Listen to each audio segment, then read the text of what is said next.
Okay, what you see on the screen here is step 5, which you were instructed to create the solutions for. So go through the 3 cases of lambda.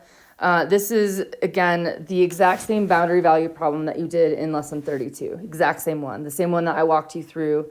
Exercise 3 in your text, on page 170 in chapter 3.9. This is also in ZIL 13.3, page 717.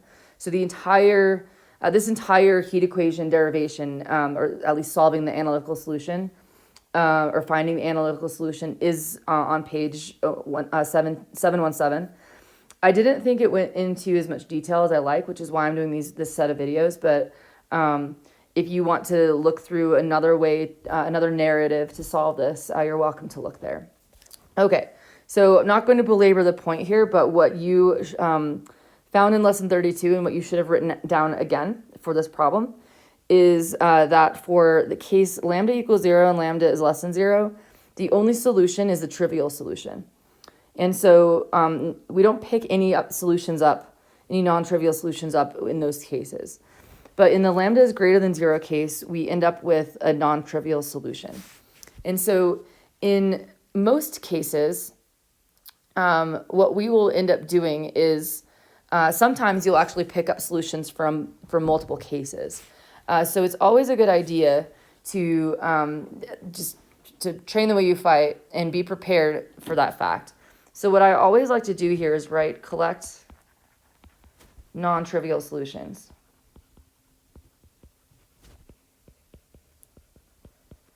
And again, we only have to collect it from case 1, but it's just a good habit to get into.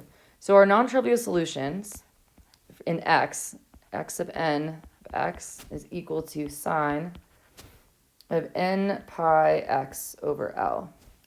And this is associated with lambda n, which is the eigenvalue, the set of eigenvalues.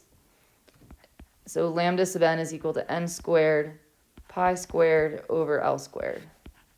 And that's for n equals 1, 2, 3, and so on. Now, what we can't do is we can't forget about our time equation, because remember, we actually have 2 equations here. So what we just did was we looked at the x equation. So the time equation is, recall, t prime plus k lambda t equals 0. Now, this, if you remember how to classify ODEs, again, this is an ODE, is first order, constant coefficient, k and lambda are constant, and separable.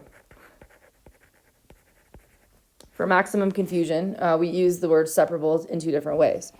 So this equation, by definition, is separable, which means that you can get all of the t functions on one side.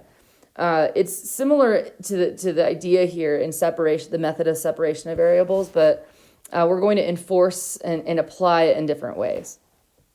So if you recall, if you divide, so if you solve for the derivative, t prime is equal to negative lambda k t, and then divide through by t, you get 1 over t times t prime, which is equal to negative lambda k. Now, I'm not going to insult your intelligence and assume you don't know how to actually solve for t here, but remember to integrate both sides and just be really careful. But what you should end up with is t equals some coefficient, I called it b, e to the negative k lambda t.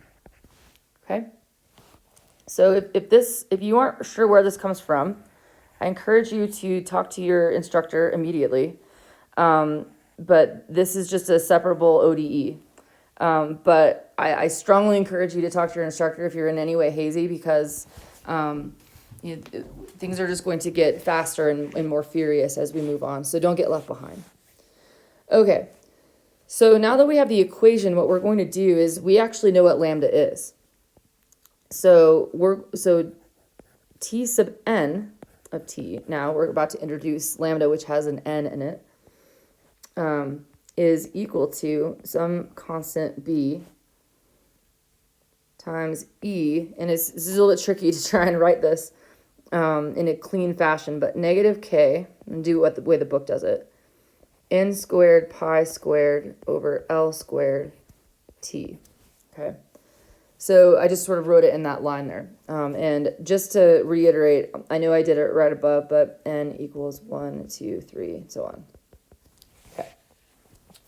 So the next step is going to be to reconstruct the boundary, or reconstruct the solution. So read the step 6, and I will see you back here for the next video.